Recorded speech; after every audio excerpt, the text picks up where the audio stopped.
জাহান্নাম কেমন যেন গর্জন বাড়িয়ে আসতেছে। নবীরা সেজদায় পড়িয়া কাঁদতে থাকবে, এরকম ইয়া নাফসি বলে কাঁদতে থাকবে। ফেরেশতারা ইয়া নাফসি বলিয়া কাঁদতে থাকবে। আর ওই দিকটা আপনার আমার নবী সেজদায় পড়িয়া ইয়া উম্মতি বলিয়া কাঁদতে থাকবে।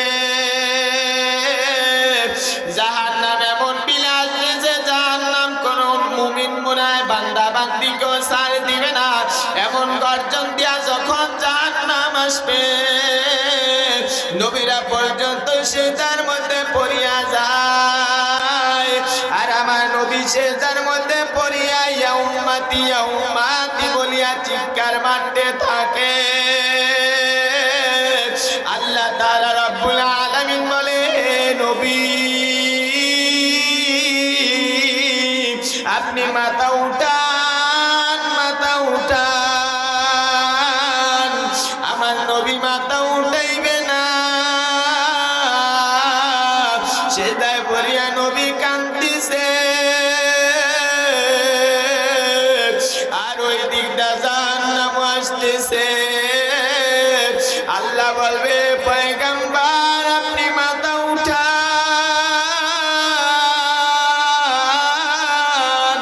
যখন আমার নবী মাথা উঠাইবে, আল্লাহ বলবে, দোস্ত হাবিব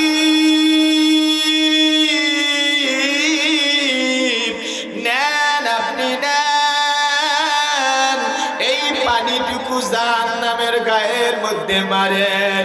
যখন আবার আল্লাহ আমার নবীর কাছে পানি দিবে,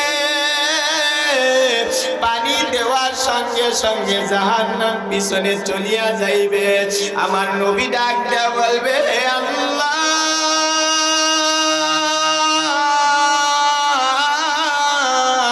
যেই জাহান্নামকে ৭০,০০০ ফেরেশতারা এক একটা শিকলে ধরিয়া রাখতে পারে না রে আল্লাহ, ওই জাহান্নামের গায়ের মধ্যে মালিক একটু পানি দেওয়ার সঙ্গে সঙ্গে জাহান্নাম পিছনে চলিয়া গেল। হে আল্লাহ,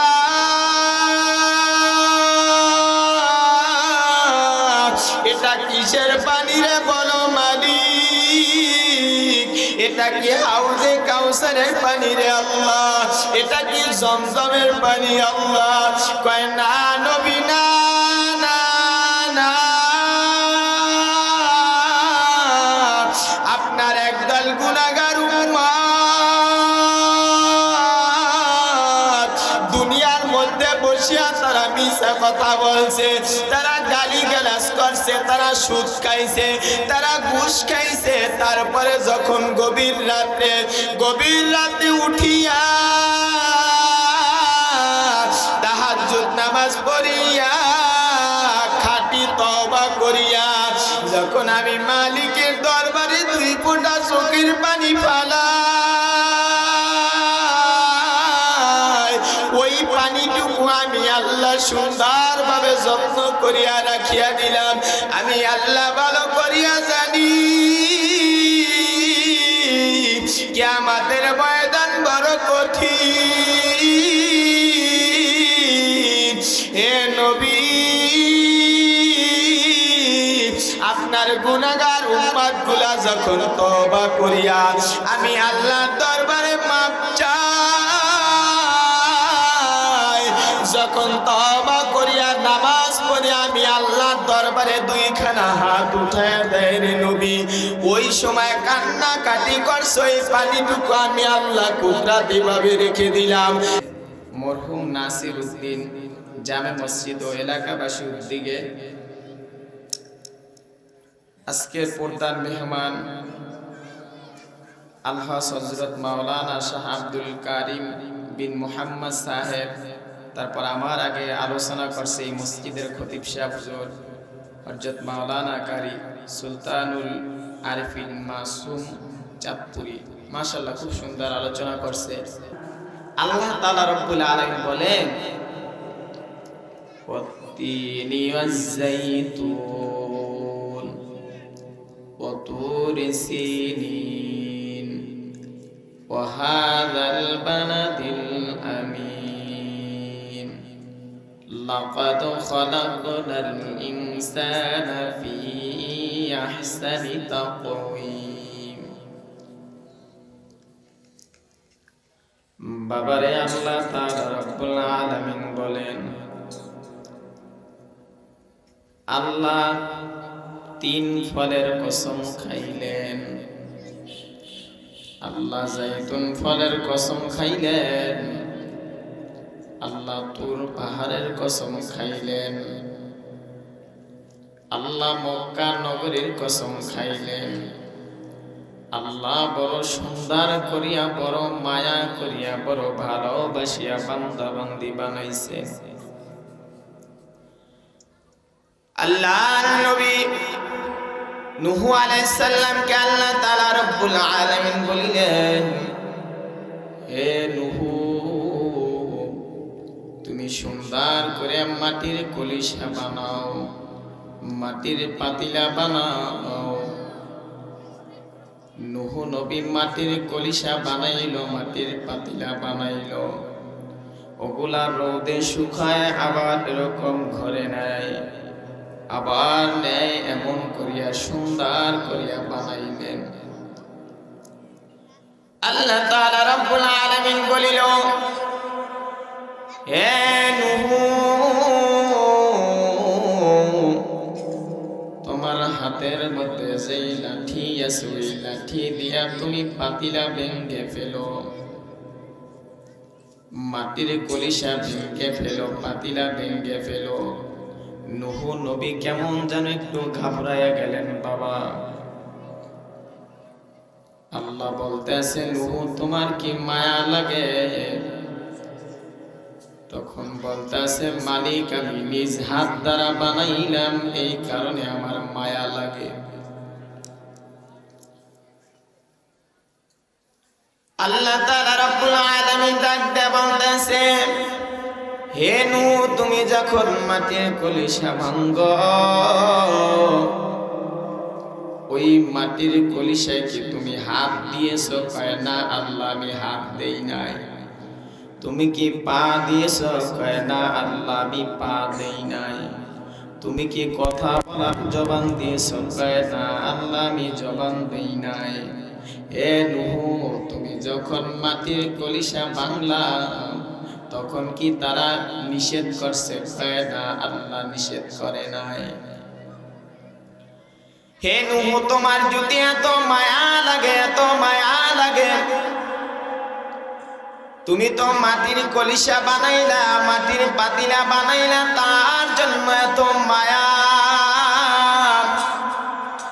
কিন্তু আমি আল্লাহ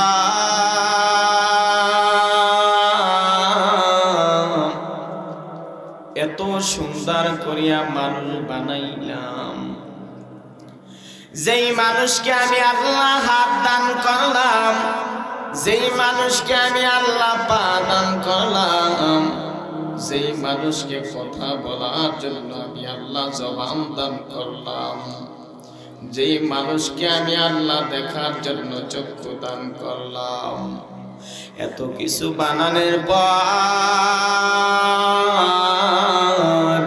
ওই মানুষগুলো কিভাবে আমার সাথে নাফরমানি নেমখারামি করে? ও বাবা, তোমাকে আমাকে আমার আল্লাহ কত মায়া করিয়া, কত ভালোবাসিয়া, কত পছন্দ করিয়া বানাইলো। ওই আল্লাহর নিয়ামত পাইয়া যদি নিয়ামতের শুকরিয়া আদায় না করো, ওই কিয়ামতের ময়দানে বাবা কি জবাব দিবা? বাবা, মওয়াত, কবর, হাসর, মিজান, পুনসুরাত। তোমার যদি মওয়াত ভালো হয়, তোমার যদি মৃত্যু ভালো হয়, তাহলে তোমার কবরও শান্তি, তাহলে তোমার পুনসুরাত হাসরের ময়দানে তারপর তোমার এগুলো ভালো হয়ে যাবে। যদি তোমার মৃত্যুর সময় বড় কঠিন হয়ে যায়,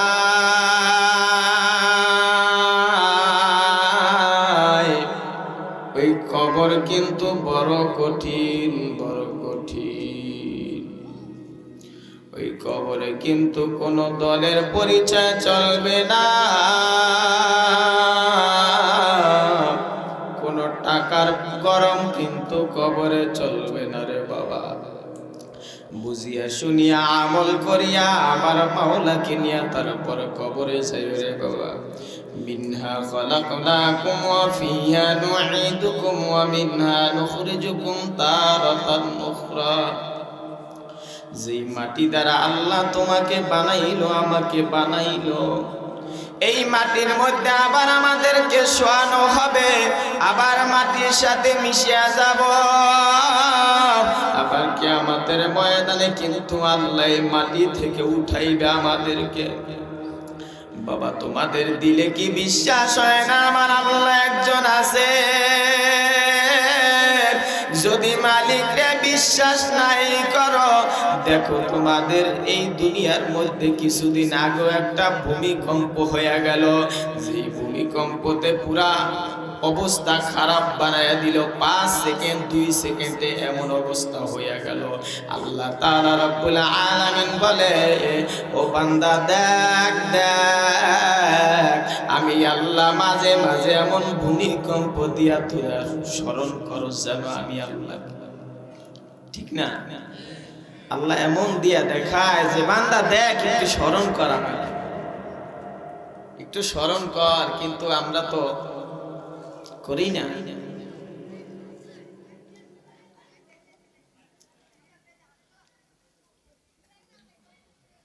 আল্লাহ তাআলা রব্বুল আলামিন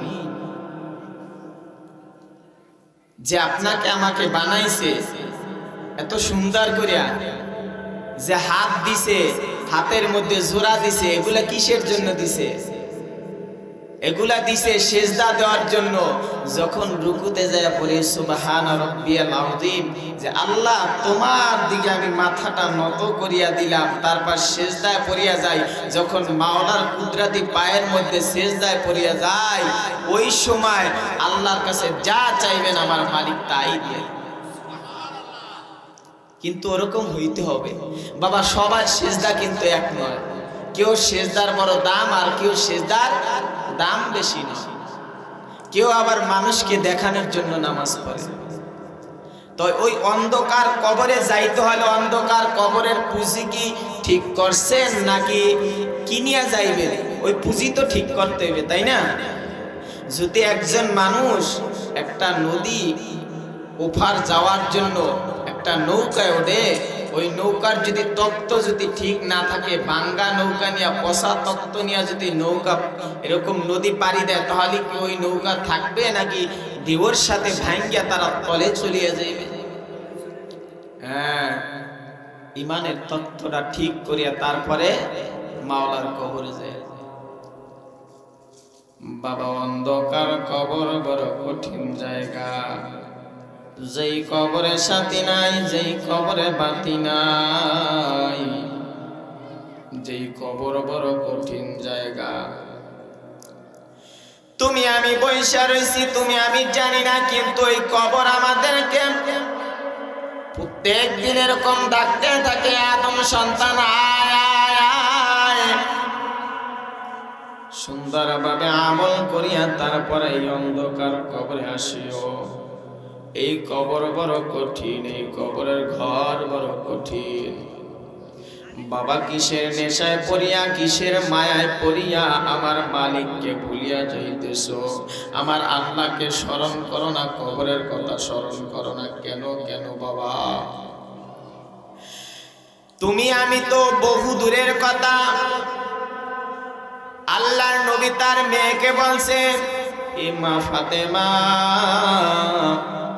অন্ধকার কবরের আমল করিয়া তারপরে তুমি কবরে যাইও। ওই কবরের আমল করিয়া তারপর তুমি কবরে যাইও। কারণ ওই কবরে যদি যাইয়া বলো আমি আখিরি নবীর মেয়ে, ওই পরিচয় কিন্তু কবরের মধ্যে চলবে না। তুমি যদি যাইয়া বলো আমি আলীর স্ত্রী, এই পরিচয় কিন্তু কবরে চলবে না। তুমি যদি বলো হাসান হুসাইনের আম্মা জান, এই পরিচয় কিন্তু কবরের মধ্যে চলবে না। ফাতেমা রাদিয়াল্লাহু তাআলা আনহা যখন মারা যায়, তাকে আবু যার গিফারি রাদিয়াল্লাহু তাআলা আনহু যখন কবর করে, কবর করা শেষ। এমন সময় ওই কবরের মধ্যে আবু যার গিফারি রাদিয়াল্লাহু তাআলা আনহু ঘোরাঘুরি করতেছে আর বলতেছে, হে কবর, খবরদার খবরদার, হে কবর, বেয়াদবি করিস না, বেয়াদবি করিস না। তোর গর্বে রাখতেছি আলী রাদিয়াল্লাহু তাআলা আনহু স্ত্রীকে রাখতেছি, বেয়াদবি করিস না। আবার ডাক দেয়া বলতেছে, কবর বেয়াদবি করিস না, তোর গর্বে রাখতেছি হাসান হুসাইনের আম্মাজানকে, তোর গর্বে রাখতেছি, বেয়াদবি করিস না, বেয়াদবি করিস না। আবার আবু যার গিফারি রাদিয়াল্লাহু তাআলা আনহু ডাক দেয়া বলতেছে, কবর, তোর গর্বে রাখতেছি শেষ নবীর মেয়ে ফাতেমাকে, তোর গর্বে রাখতেছি, বেয়াদবি করিস না। কবর থেকে আওয়াজ আসে, হে আবু যার গিফারি,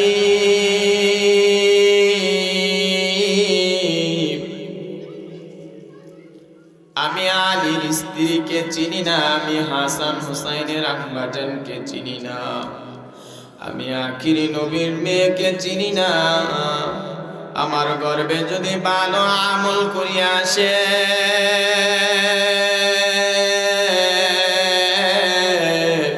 তাহলে কপাল ভালো, আর নয়তে আমি কবর এমন জোরে চাপ মারব,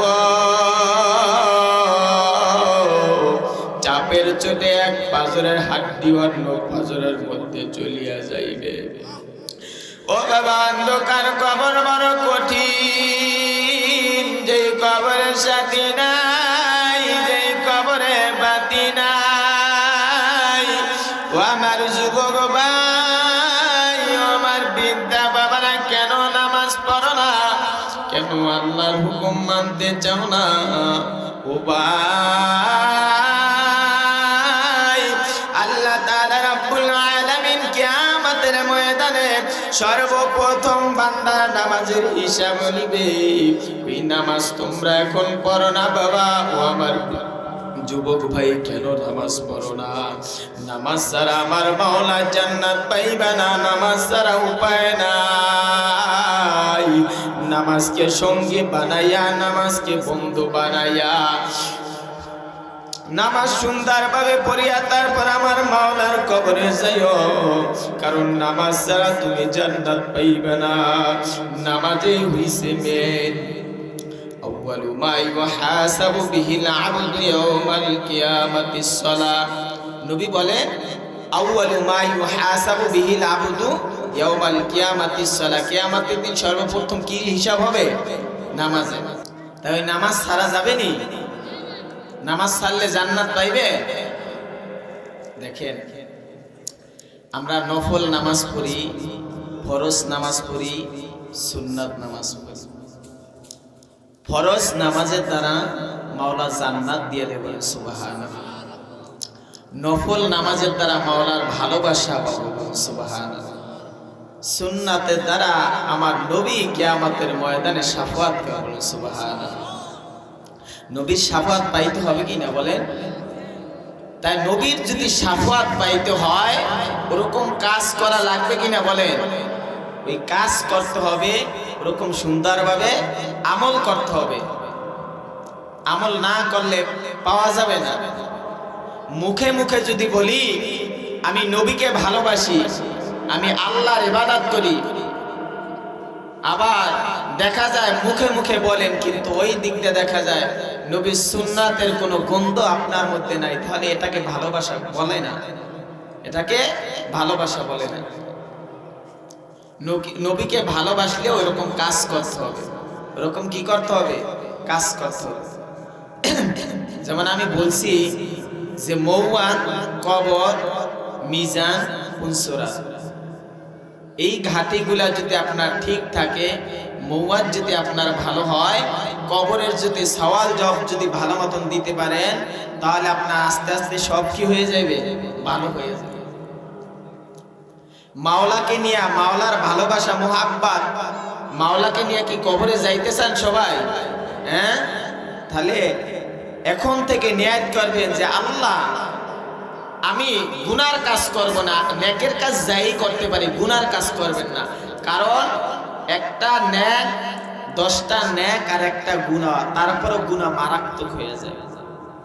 মনে মনে এরাদা করেন আল্লাহ গুনার কাজ করবেন, আর গুনার কাজ না করলে অটোমেটিক নেকের কাজ করতে পারবেন। কলবটা যদি ভালো হয় অটোমেটিক কি করতে পারবেন? নেকের কাজ করতে পারবেন। তাই গুনার কাজ ছাড়তে হবে। গুনার কাজ ছাড়বেন কিভাবে? নামাজ পড়বেন 5 ওয়াক্ত, বেশি বেশি জিকির আজকার করবেন, নবী দুরূদ পাঠ করবেন বেশি বেশি, সাল্লাল্লাহু আলাইহি ওয়াসাল্লাম, ছোট দুরূদ বেশি বেশি পড়বেন। এগুলা পড়ার দ্বারা একবার পড়বেন সাল্লাল্লাহু আলাইহি ওয়াসাল্লাম, আপনার মর্যাদা আল্লাহ 10 গুণ বাড়ায় দেবে। আপনার 10টি গুনাহ মাফ হয়ে যাবে, 10টি নেকি আমলনামায় জমা হবে। আল্লাহ তাআলা রব্বুল আলামিন কিয়ামতের ময়দানে উসিলা খুঁজবে। বান্দা কি খুঁজবে? উসিলা খুঁজবে। মাওলার প্রেমে, নবীর প্রেমে যদি পাগল হন, মাওলাকে যদি ভালোবাসেন, তাহলে আল্লাহ কি করিয়া দেবে? মাফ করে দেবে। মাওলার প্রেমে পাগল যারা, প্রেম খেলা খেলে,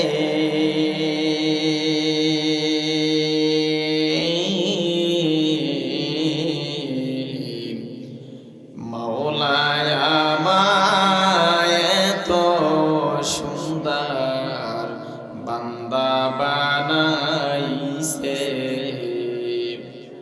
মাওলার প্রেমে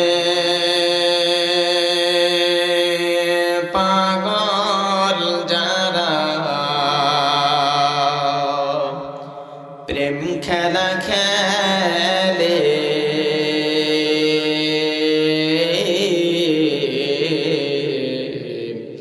মাওলায় আমায় তো সুন্দর বান্দা বানাইছে।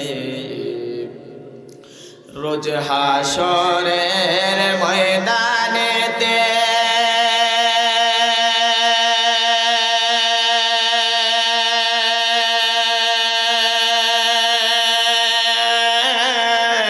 মাথার কাছে সূর্য হবে। রোজ হাসরের ময়দানেতে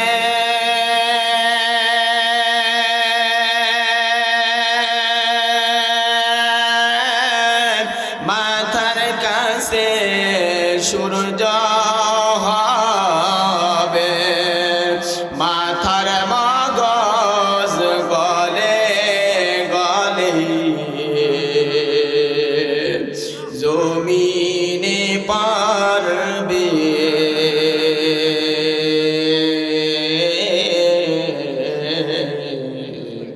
মাওলায় আমায় তো সুন্দর বান্দা বানাইছে।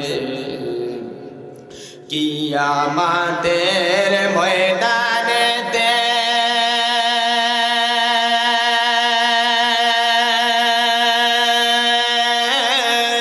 পানি পানি বলে চিৎকার দিবে। কিয়ামতের ময়দানেতে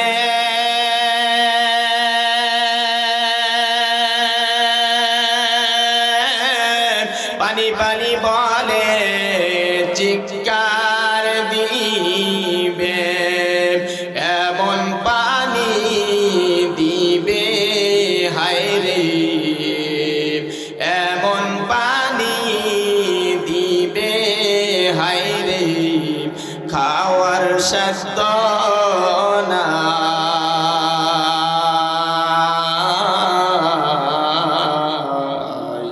মাওলায় আমার বান্দা বানাইছে মাওলায় আমায় তো সুন্দর বান্দা বানাইছে। মাওলায় সুন্দর করে বানায় না, বড়ই সুন্দর করিয়া বড়ই মায়া করিয়া বড়ই ভালোবাসিয়া বানাইছে। আল্লাহ তাআলা রব্বুল আলামিন আপনাকে আমাকে এত সুন্দর করিয়া বানানোর পর আল্লাহ তাআলা রব্বুল আলামিন বলে আমার বান্দা বান্দীকে আমি জাহান্নামে দিব, আমার মন চায় না।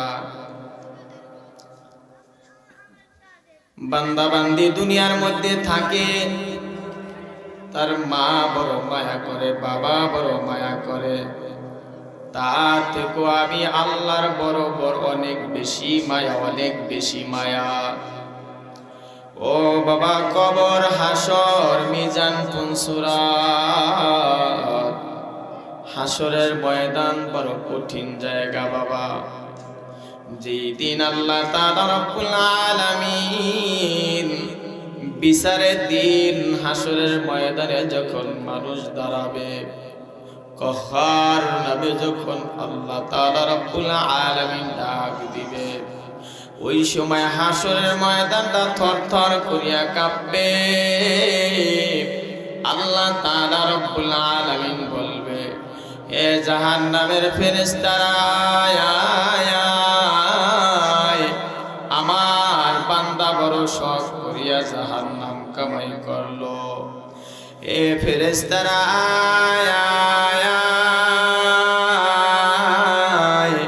আমার বান্দা বান্দি যে শখ করিয়া জাহান্নাম কামাই করলো, আয় আয় আয়, ওই জাহান্নামকে নিয়া আল্লাহ তাআলা রব্বুল আলামিন যখন জাহান্নামকে নিয়ে আসতে বলবে, যেই জাহান্নাম বড় কঠিন, ওই জাহান্নামকে এক একটা শিকলের পিছে এরকম 70,000 ফেরেশতারা ধরিয়া রাখছে, তারপরও জাহান্নামকে ধরিয়া রাখতে পারে না। এমন গর্জন দিয়া জাহান্নাম আসতেছে, মনে হয় কোন মুমিন বান্দা বান্দিকেও জাহান্নাম ছাড় দিবে না। নবীরা সেজদায় পড়িয়া যাইবে, আসমানের ফেরেশতারা, প্রশুদ্ধ ফেরেশতা পর্যন্ত সিজদায় পড়িয়া ইয়া নাফসি ইয়া নাফসি করতে থাকবে। নবীরা ইয়া নাফসি ইয়া নাফসি করতে থাকবে সিজদার মধ্যে পড়িয়া। ওই দিকটা মানুষগুলো এরকম কিয়ামতের ময়দানে থরথর করিয়া কাঁপতে থাকবে। জাহান্নাম কেমন যেন আসতেছে, জাহান্নামকে 70,000 ফেরেশতারা, 70,000 এরকম এক একটা শিকলের পিছে 70,000 ফেরেশতা আছে, ওই ফেরেশতারা জাহান্নামকে রাখতে পারে না। আমি আল্লাহ ভালো করিয়া জানি কিয়ামতের ময়দানে লাগবে। ও বাবা, দুনিয়ার মধ্যে বসিয়া দেখবেন একটা বাচ্চাওয়ালা মুরগি যখন চিল এরকম বাচ্চা নেওয়ার জন্য তা মারতে থাকে, বা কুকুরে এরকম বাচ্চা নেওয়ার জন্য আসে, ওই সময় ওই বাচ্চাওয়ালা মুরগিটা একবার ছাদের দিকে লাফ দেয়, একবার গাছের দিকে লাফ দেয়, আর ওই বাচ্চাওয়ালা মুরগিটা বলে, আয় আয় আয় সন্তান, বুকের মধ্যে চলিয়ায়। ও বাবা, কিয়ামতের ময়দানে আমার নবী ওই বাচ্চাওয়ালা মুরগির মতন আমার নবী একবার যাবে মিজানের পাল্লার দিকে, একবার যাবে পুনসুরাতের দিকে, দেখবে তার গুনাহগার উম্মতকে কোন জায়গার মধ্যে বিপদে আছে। আমার নবী যদি পুনসুরাতের দিকে যায়, এমন দেখা যায় আমার নবীর বরকতে এরকম আল্লাহ তাকে মাফ করিয়া দিতে পারে। যদি মিজানের পাল্লার দিকে নবী যায়, দেখা যায় আমার নবীর বরকত পার করতে মিজানের পাল্লা ভারী হয়ে যাইতে পারে। ওরকম বাচ্চাওয়ালা মুরগির মতন আমার নবী এরকম বাবা ঘুরতে থাকবে। যদি ওই নবীর মায়া মোহাব্বত, ওই নবীর সুন্নাতকে যদি না মানেন বাবা, তাহলে কিয়ামতের ময়দানে কি জবাব দিবেন? কিয়ামতের ময়দানে আর কি জবাব থাকবে? এই জন্যই বলছি, যদি নেকামল করিয়া সুন্দরভাবে অন্ধকার কবরে যাইতে পারেন, তাহলে আপনার অনেক সম্মান হইবে, আপনার অনেক দাম হইবে। নবীর আখলাক চরিত্র কেমন ছিল? হ্যাঁ, নবীকে যদি ইহুদিরা, ওই যে নবী বালতি ভরিয়া পানি উঠাইতে গেছে, বালতি ভরিয়া গেছে, ইহুদি থাবর দিছে, আমার নবী বলতে আছে, ভাই আপনি আমাকে থাবর দিছেন, আপনার হাতে কি ব্যথা পাইছেন? মালিশ করিয়া দেন। আহা, কেমন নবী পাইলা মুসলমান, যেই নবীর উম্মাত জান্নাতে না যাওয়ার পর্যন্ত অন্য নবীর উম্মাতরা জান্নাতে যাইতে পারবে না। এমন একজন সম্মানিত নবী পাইছে, যেই নবীকে গাছে সালাম দেয়, মাছে সালাম দেয়, রাস্তা দিয়ে হাঁটিয়া গেলে নবী খালি বলে ওয়ালাইকুমুস সালাম, ওয়ালাইকুমুস সালাম, ওয়ালাইকুমুস সালাম। সাহাবায়ে কেরাম রাদিয়াল্লাহু তাআলা তারা জিজ্ঞাসা করতেছে, হে নবী আপনি রাস্তা দিয়ে হাঁটিয়া যান আর ওয়ালাইকুমুস সালাম কর, আমরা তো কোনো মানুষ দেখতেছি না। তখন আমার নবী ডাক দিয়ে বলতেছে, আমি যখন রাস্তা দিয়ে হাঁটিয়া যাই তখন আমাকে গাছে সালাম দেয়, আমাকে মাছে সালাম দেয়, আমাকে গর্তের পিপিলিকা পর্যন্ত সালাম দেয়। সেই নবীর উম্মত, ওই নবীর ভালোবাসা, মোহাব্বত, মায়া মোহাব্বত যদি আমাদের অন্তরে না থাকে, তাহলে কি শাফাত পাবনি বলেন? হ্যাঁ, আচ্ছা, যদি মনে করেন, কোন মানুষ যদি মনে করে যে আল্লাহর জান্নাত নাই, জাহান্নাম নাই, বা কোরআন মিথ্যা, হাদিস মিথ্যা, তার ঈমান থাকবে নি বলেন? এই আল্লাহকে বিশ্বাস করা, জান্নাত বিশ্বাস করা, জাহান্নাম বিশ্বাস করা, এগুলা যে বিশ্বাস করে তারই তো, এটাকেই তো বলে ঈমান। যে আল্লাহ তাআলা রব্বুল আলামিন আমাকে এত সুন্দর করে বানাইছে, এই দুনিয়ার শুরু থেকে শেষ পর্যন্ত যা হবে তা আল্লাহ কির মধ্যে বলে দিয়েছে? কোরআনের মধ্যে সব বলে দিয়েছে। কবে কিয়ামত হবে, যে মানুষের যা কিছু আছে সব আল্লাহ কির মধ্যে বলে দিয়েছে? কোরআনের মধ্যে বলে দিয়েছে। কিয়ামত হবে কবে? কিয়ামতের বড় বড় আলামত আসবে, ওই আলামতের পরে কি হবে? কিয়ামত হবে। তাই ওই শেষ নবীর উপরে আল্লাহ কি নাজিল করছে? কোরআন। যেই কোরআন হইছে সব কিতাব থেকে দামি কিতাব। ওই পয়গাম্বরের আদর্শ দেখিয়া বাবা ইহুদিরা তারা ভালো হয়ে যায়, তারা কালিমা পড়ে মুসলমান হয়ে যায়, কাফেরেরা মুসলমান হয়ে যায়। ওই আল্লাহর নবী একদিন যাইতেছে বাবা, রাস্তা দিয়া হাঁটিয়া যাইতেছে, হঠাৎ দেখতেছে একটা গাছেরই তলায় এরকম হরিণী বাঁধা। ইহুদি হরিণীকে বাঁধিয়া রাখছে, ওই দিকটা দেখতেছে হরিণী বাঁধিয়া রাখছে। এমন সময় আল্লাহর নবী যখন রাস্তা দিয়া যায় বলতেছে, ইহুদি ভাই আপনি হরিণীটাকে ছেড়ে দেন। ইহুদি ছাড়ে না। আল্লাহর নবী যখন হরিণীর সামনে গেল, হরিণী সালাম দিয়া বলতেছে, পয়গাম্বর একদিন নয়, 2 দিন নয়, 3 দিন পর্যন্ত আমাকে গাছেরই তলা হরিণী বেঁধে রাখছে। এ পয়গাম্বর আপনি একটু অনুরোধ করেন, আমাকে একটু ছাড়িয়া দেও। আমার ওই জঙ্গলার মধ্যে 2টা বাচ্চা আছে, ওই বাচ্চাকে আমি দুধ পান করাইয়া চলে আসব। আল্লাহর নবী যখন বলল,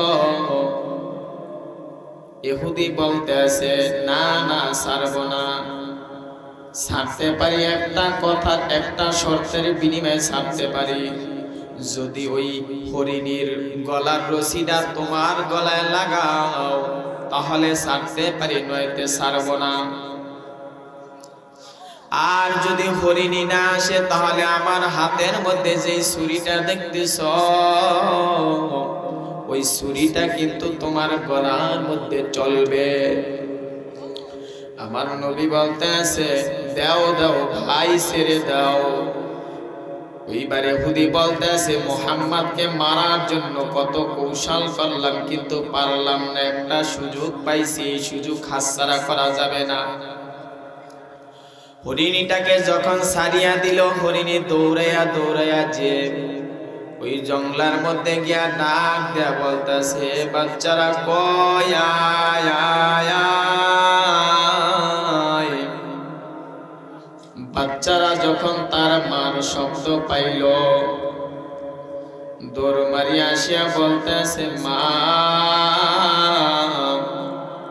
একদিন নয়, 2 দিন নয়, 3 দিন পর্যন্ত মা দুধ পান করি নে রে মা। এ মা, আজকে এতদিন পর কোথা থেকে আসলা? মা ডাক দেয়া বলতেছে বাচ্চারা চুপ কর, তাড়াতাড়ি দুধ পান কর, কারণ রহমাতাল লিল আলামিন কাসরি তলাবাদা। যদি আমি দেরি করি আমার নবীর গলার মধ্যে ওই ছুরি চলিয়া যাইবে। হে বাচ্চারা আয় আয় আয়। যখন বাচ্চাগুলো আসলো বলতেছে মা, 1 দিন 2 দিন 3 দিন দুধ পান করি না, প্রয়োজনে আরো অনেক দিন না খেয়ে থাকবো, কিন্তু যেই নবীর উসিলায় তুমি এই জায়গার মধ্যে আসছো রে মা, ওই নবীকে না দেখা পর্যন্ত আমরা তোমার ওলানের মধ্যে মা দুধ লাগাবো না, তোমার ওলানের মধ্যে আমরা মুখ লাগাবো না রে মা। যে রহমাতাল লিল আলামিন উসিলায় তোমাকে আমরা পাইলাম, ওই নবীকে না দেখা পর্যন্ত তোমার ওলানের মধ্যে দুধ লাগাবো, মুখ লাগাবো না। তখন বাচ্চা দৌড়ায়, মা দৌড়ায়, যায়া ওই জায়গার মধ্যে গিয়া দেখতেছে আমার নবী বাদা। এইবার সালাম দিয়া নবীকে বলতেছে পয়গম্বর, আমার বাচ্চাগুলো আপনাকে না দেখে দুধ পান করবে না। এইবারে উনি ডাকতে বলতেছে নবী, আপনাকে ওই হরিণী কি বলতেছে? বলতেছে যে এমন তার বাচ্চাগুলো 3 দিন পর্যন্ত দুধ পান করে না, যেই পর্যন্ত আমি নবীকে না দেখবে ওই পর্যন্ত তারা উলানের মধ্যে মুখ লাগাবে না। এইবারে উনি ডাক দিয়ে বলতেছে পয়গম্বর,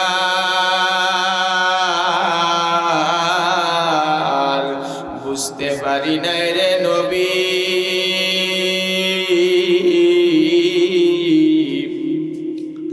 আসেন আসেন আমাকে কালিমা পড়ায়া মুসলমান বানায়া দেন। সঙ্গে সঙ্গে কালিমা পড়ে মুসলমান। বাবা কি রহমান কাতিবিন, তুমি আমি কি করি কিন্তু সব কিন্তু ফেরেশতারা দেখতে আছে। ইয়ালামুনা মা তাফআলুন, সব কিন্তু বাবা লিখিবদ্ধ হইতেছে।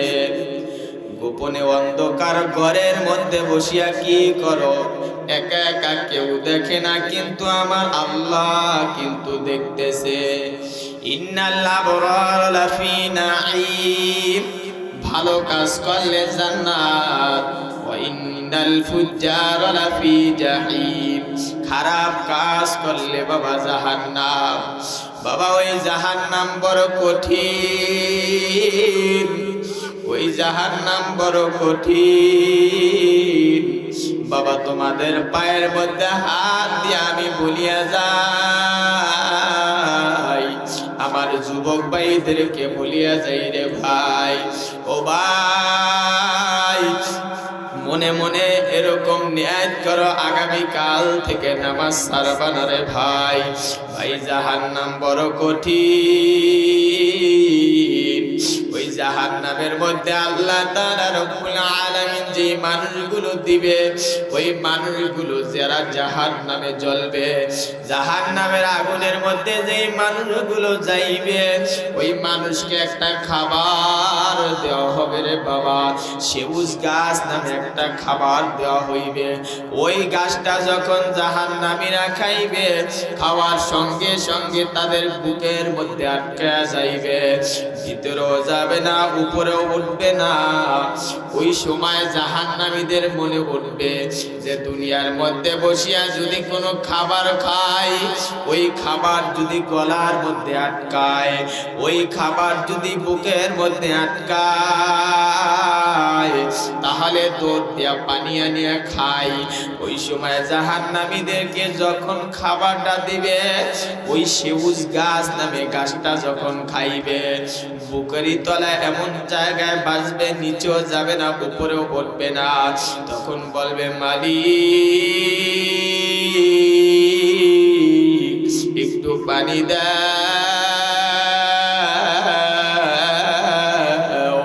একটু পানি দাও রে আল্লাহ। যখন এমন করিয়া পানি চাইবে, আল্লাহ তাআলা রব্বুল আলামিন বলবে হে জাহান্নামের ফেরেশতারা রে, আয় আয় আয় আয়, ওই নাফরমানকে এমন পানি দে যেই পানি তোমাকে আমাকে দেওয়া হবে বাবা। যদি ওই জাহান্নামীদেরকে এমন পানি দিবে যেই পানিটা পুষ থাকবে, রক্ত থাকবে, এমন ফুটানো পানি থাকবে, ওই পানিটা যখন জাহান্নামীর সামনে নিবে বাবা, জাহান্নামীদের সামনে নেওয়ার পর তাদের পানি ফুটানোর কারণে তাদের চেহারাগুলি খসিয়া খসিয়া পানির মধ্যে পড়বে, আর সহ্য হবে না, বলবে না না সহ্য হয় না। ওই পানিটা খাওয়ার সঙ্গে সঙ্গে সমস্ত নারী বুড়ি একত্রিত হয়ে পায়খানার রাস্তা দিয়ে ধূপ করিয়া পড়তে থাকবে। ও বাবা, জাহান্নামের আগুন থেকে বাঁচার জন্য, জাহান্নাম থেকে বাঁচার জন্য খাঁটি তওবা করতে হবে। যত গুনাহ করছেন ওই গুনার প্রতি ঘৃণা আনতে হবে যে আল্লাহ পিছনে অনেক গুনাহ করলাম, মাওলা আর গুনাহ করব না, মাওলার সামনে আর গুনাহ করব না, আল্লাহ তওবা করতেছি। এমন খাঁটি যদি তওবা করতে পারে, চোখের পানি ফালাইয়া কাঁদতে পারে, বাবা মনে রাখবে কিয়ামতের 100 বছর আগে কিন্তু তওবার রাস্তা বন্ধ হয়ে যাইবে। মানুষ গুনাহ করতে থাকবে, ওই সময় তওবা করবে, মানুষ কাঁদতে কাঁদতে এক পর্যায়ে চোখ দিয়ে রক্ত বের হইয়া যাইবে, তারপর তার তওবা মাফ হবে না। কারণ আল্লাহ তাআলা রব্বুল আলামিন 100 বছর আগে তওবার রাস্তা বন্ধ করিয়া দিবে। ও বাবা, শেষ জমানার মধ্যে মানুষ হাজার হাজার মানুষ নামাজ পড়বে, ওই মানুষের একজনের ঈমান আছে কিনা তাও সন্দেহ থাকবে বাবা। এরকম ভয়াবহ হইয়া যাইবে। এই জন্য আগ থেকে সুন্দরভাবে আমল করিয়া তারপর মাওলাকে নিয়ে অন্ধকার কবরে এ নবী, আমার বিবিকে বললাম তাকে সুন্দর করিয়া গোসল করাইয়া দাও, এক জায়গায় নিয়ে যাইব, তাকে সুন্দরভাবে খাওয়াইয়া দাও। যখন সুন্দরভাবে খাওয়াইয়া দেয়া, যখন তাহিয়াতুল কালবির সাথে যাইতেছে, মেয়ে যাইতেছে, বাবা যাইতেছে, যাইতে যাইতে একটা অনেক দূরে একটা গুহার কাছে গেল, যে ওই জায়গার মধ্যে গিয়া একটা গর্ত করলো। গর্ত করার পর বাবা এরকম গর্ত করতেছে, ওই দিকটা মেয়ে দেখতেছে, বাবার দাড়ির মধ্যে মাটি যাইতেছে। মেয়ে হাত দ্বারা তার বাবার মাটিগুলা ফালাইতেছে আর বারবার ডাক দিয়ে বলতেছে, আব্বা কেন আপনি গর্ত করতেছেন, আমাকে একটু বলেন। বলতেছে, একটু পরে দেখতে পারবা। আস্তে আস্তে গর্ত করার পর কিছুক্ষণ পর মেয়েটা দূরে খেলতে আসে, ডাক দিছে। ডাক দিয়া যখন কাছে আনলো, বলতেছে, দেখো তার মধ্যে কি যেন পড়ছে। এই বলিয়া যখন মেয়েটাকে ধাক্কা মারিয়া ওই গর্তের মধ্যে ফালাইয়া দেয়, মেয়েটা গর্ত থেকে চিল্লায় আর বলতেছে, আব্বা আব্বা। বড় মায়া লাগে রে বাবা, তুমি বাসায় ছিলে না, আমার মার কাছে জিজ্ঞেস করতাম আমার বাবা কবে আসবে। আমি বারবার জিজ্ঞেস করতাম আমার বাবা কবে আসবে রে মা, কিন্তু বাবা আমি জানতাম না তুমি এমন করবা। যখন মেয়েটাকে মাটি দেয়, তার গলা বরাবর যখন মাটি দেয়, এমন সময় বলতেছে, আব্বা তোমার জন্য বাবা এত পাগল, আমার মার কাছে বারবার জিজ্ঞেস করতাম তোমার কথা। এ বাবা জানতা তুমি যে আমার আজরাইল হয়ে আসবারে বাবা। এ বাবা আমি জানতাম না। এই ঘটনা যখন আমার নবীর কাছে দাইয়াতুল কালবি সাহাবী বলল, ওই সময় যখন নবীর কথা বল দাহিয়াতুল কালবি এই ঘটনা বলল, তখন আমার নবী ডাক দিয়ে বলতেছে, না না না এ সাহাবী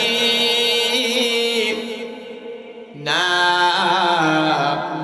ওই সময় তুমি কাফের ছিলে, এখন তুমি মুসলমান, এই কারণে তোমার সমস্ত গুনাহ মাফ।